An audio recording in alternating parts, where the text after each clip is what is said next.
m1 is equal to m2।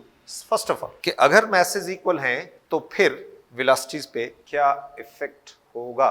तो first of all v1 dash m1 minus m2 over m1 plus m2 into v1 plus 2m2 over m1 plus m2 into v2. This is the equation for the velocity of the first body after collisions. Now the cases masses are equal. If m1 and m2 are equal, then m1 minus m2 will be 0 divided by m1 plus m2 into v1 plus 2m2 over can be written as 2m2. Since these two are equal, so we can write 2m2 into v2. So 0 plus v2, तो result क्या आ गया, v1 dash is equal to v2. v1 dash velocity of the first body after collision becomes equal to the velocity of the second body before collisions.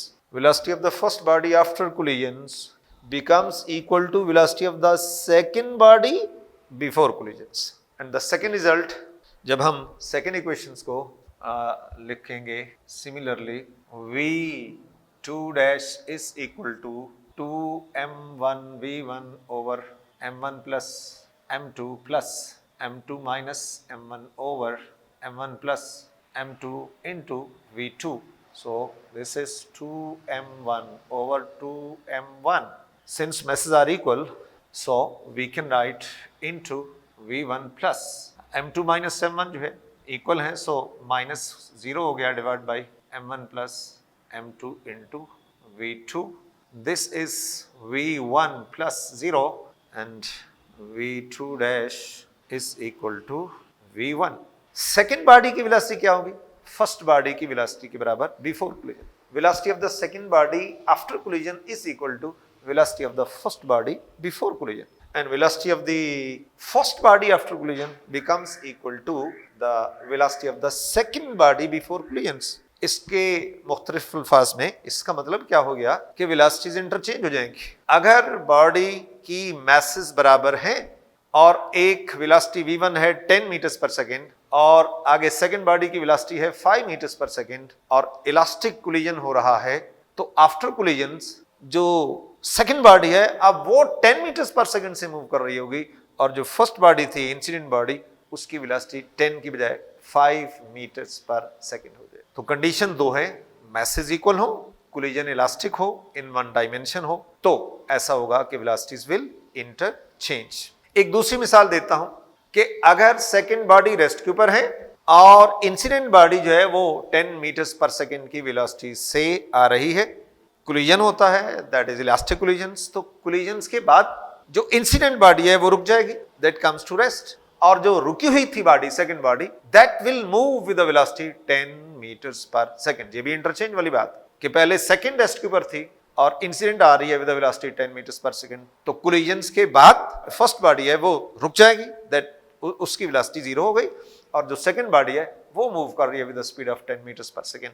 इसको जब हम physics में apply करते हैं तो क्या कहेंगे, अगर प्रोटॉन का कोलिजन्स एक न्यूट्रॉन के साथ, then velocities will interchange. Proton fast moving body है वो आ रही है, आगे न्यूट्रॉन है और इनका कोलिजन है, इलास्टिक है और था भी लीनियर मोमेंटम था, elastic collision in one dimension वाली बात. तो कोलिजन्स के बाद क्या होगा, वेलोसिटीज विल इंटरचेंज.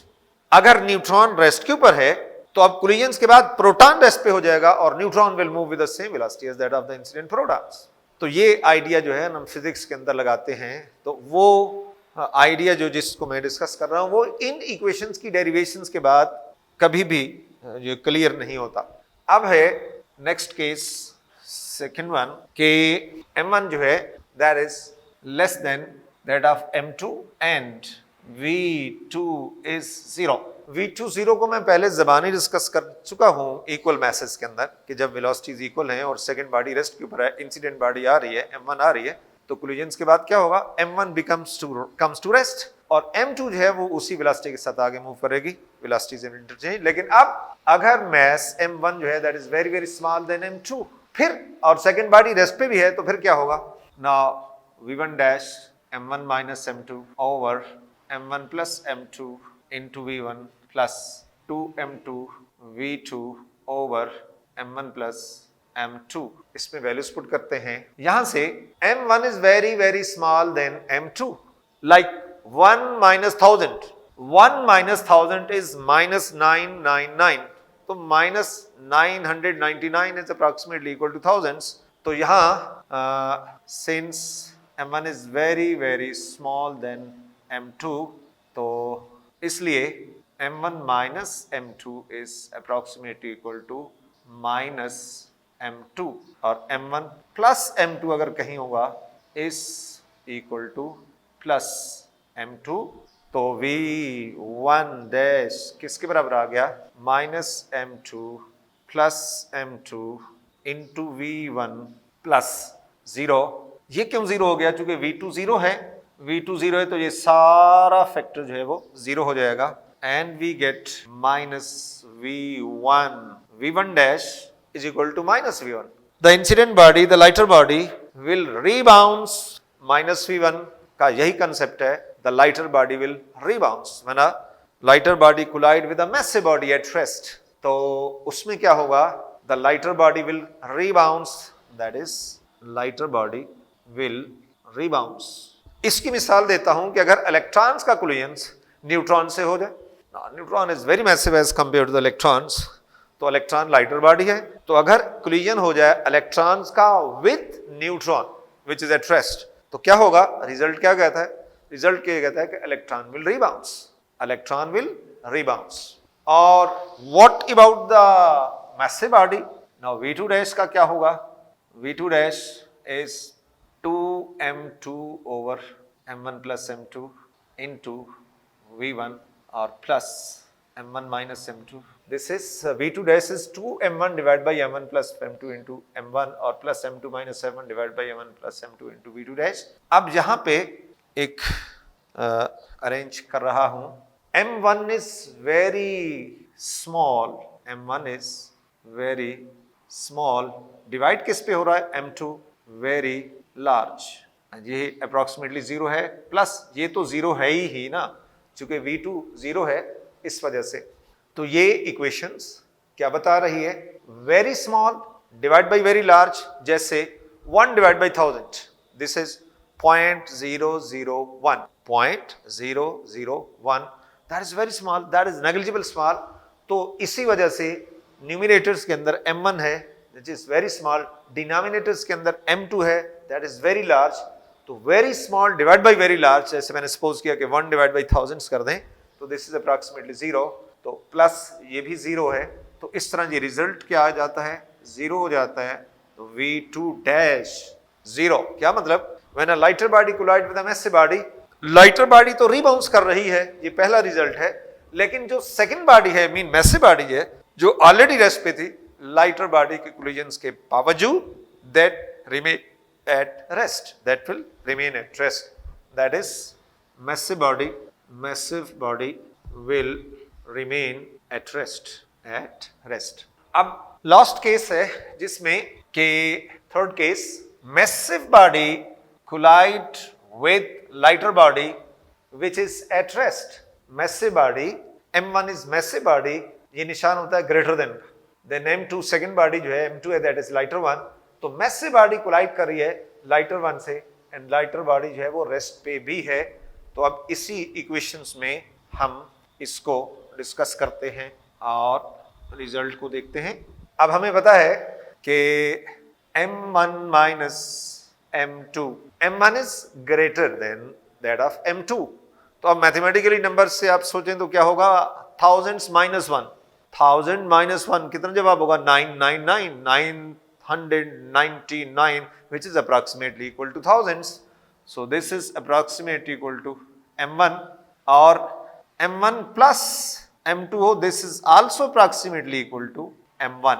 दोनों सूरतों में चाहे m2 माइनस हो रहा है m1 से, चाहे प्लस हो रहा है, तो अप्रोक्सीमेटली ये वही m1 के बराबर होगा, चूंकि m1 जो है that is very very greater than that of m2। तो इस वजह से v1 डैश जो इंसिडेंट बॉडी है, जो मैसिव बॉडी है, उसमें m1 over m1 into v1 plus 0, this is v1 dash equal to v1, ये कैंसिल हो जाएगा, मैस और इस तरह आपके पास रिजल्ट आ जाएगा v1 dash is equal to v2, that is velocity of the massive body, velocity of the massive body will remain same, no change.